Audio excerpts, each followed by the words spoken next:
Tšau barbekassad. Täna teeme krõvedaid krevette ja sinna teeme juurde ise kokteilkastme.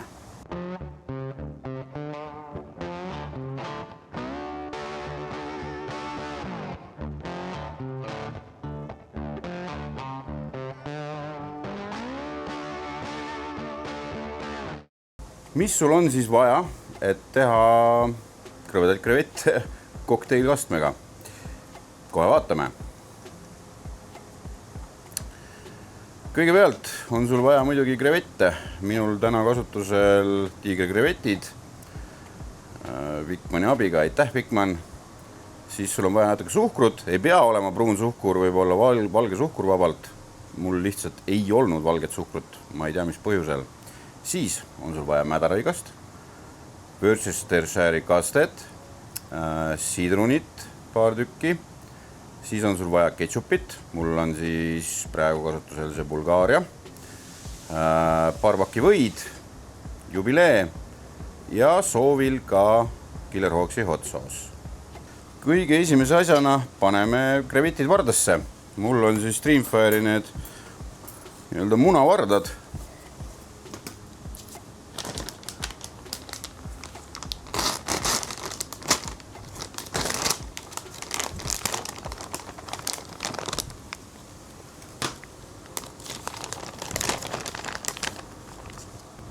Kui ma muidu olen üldiselt selle vastane, et kasutatakse neid bambusvardaid, seda põhjusel, et leotasse või ei leota, nad ikka lähevad põlema lõpuks. Teiseks seal on need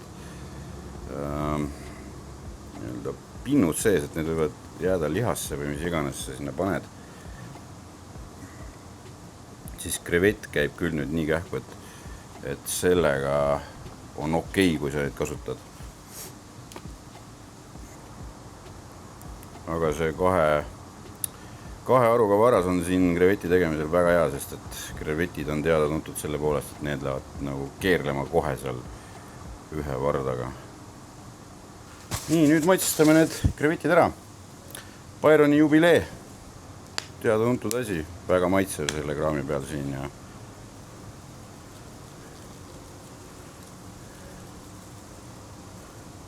annab värvi ka neile. Sobib kõikvõimalike mereelukatega. Nii, keerame teistpidi ja teeme teiselt poolt ka. Grill on mul juba soe. See on pandud tavalisse grillimisasendisse, aga seekord ei mingid vaheplaate, kuumasid, külmasid tsoone, lihtsalt grillimisasendis, aga restid nii kõrgel kui võimalik. Otse tulele ei taha minna ja seda ma näitan varsti miks. Nüüd teeme kõigepealt valmis kokteilkastme. Et Ameerikamaal käies mulle jäi hirmsasti see hinge, et need kokteilkastmed teatud ka kiirsöögikohtades väga maitsvad ja just kreveti või muude koorikloomadega. Ja ma olen nüüd saanud interneeduse seest mingisuguse retsepti, mida ma proovin järgi teha. Ja erinevalt Ameerikast me ei tee mingit kreveti kokteili, vaid me teeme selle siis grillitud krevetid, ikkagi võtame krevetist maksime välja. Grillid on ju olemas, et smoky on soe juba. Vot, aga vaatame, mis me saame teha nüüd. Nii, kõigepealt ketšup. Seda läheb siia 125 milliliitrit siis. Mul on siis see Bulgaaria ketšup, see peaks olema 250 milliliitrit, ehk siis pool pudelit läheb siia. Siis väga oluline asi, mädarõigas. Ja seda paneme me siia nii palju. Üks supilusike täis. Lisaks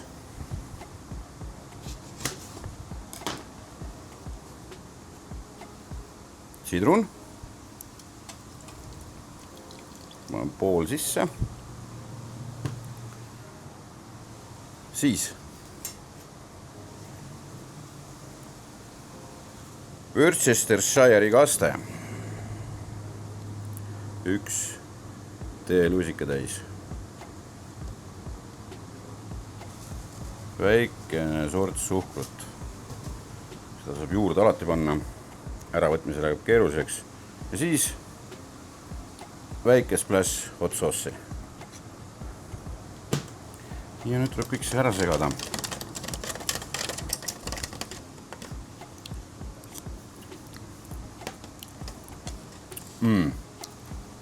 Perfecto!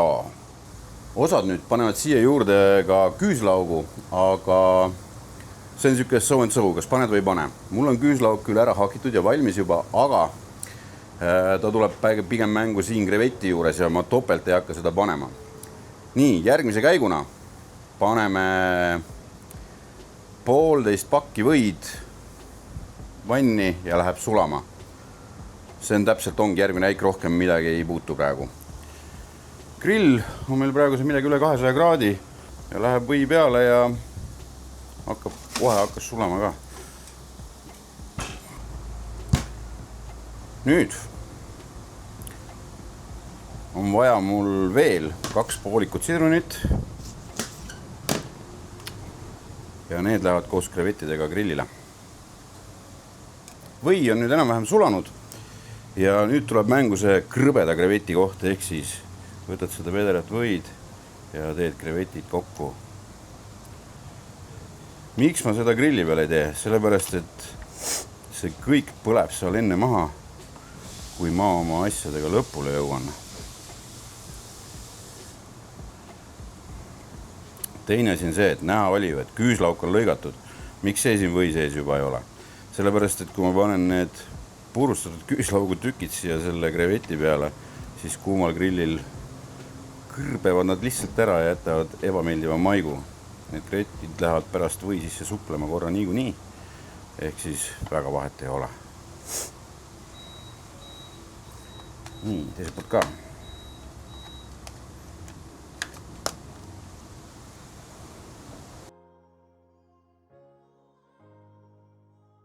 Ja nüüd lähevad grillile.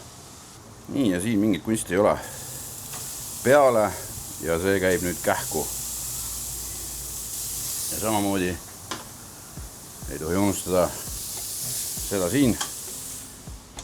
See põleng seal all just oligi see põhjus, miks ei tahtnud kohe siin peal selle võiga jännata.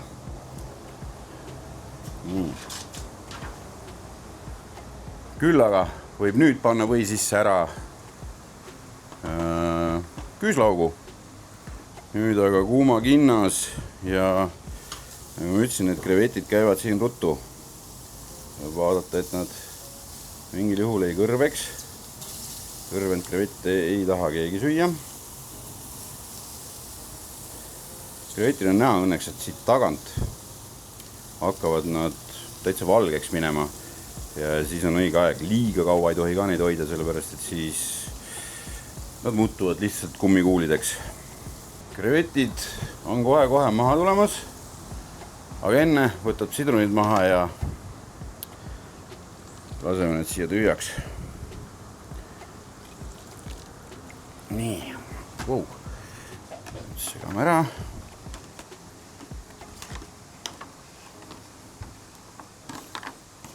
Küüslaugud või lõhnab imeliselt. Kes tahab, või näiteks peterselli hakkida siia. Krevetid on valmis ja nüüd ei ole muud, kui nad vardast maha võtta.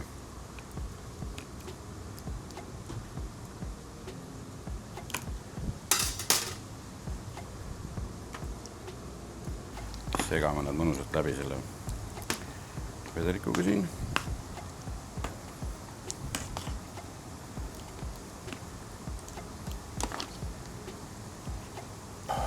Krevette ei ole väga mõttekas jätta nüüd ulpima igavesti siia sellesse võivanni.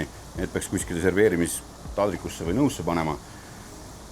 Sest see või on hanguv, aga nii.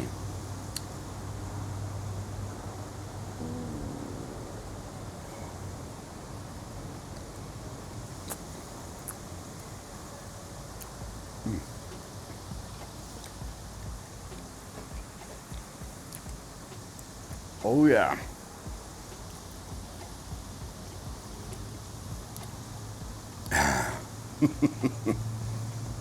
See sai nüüd küll väga maitsev.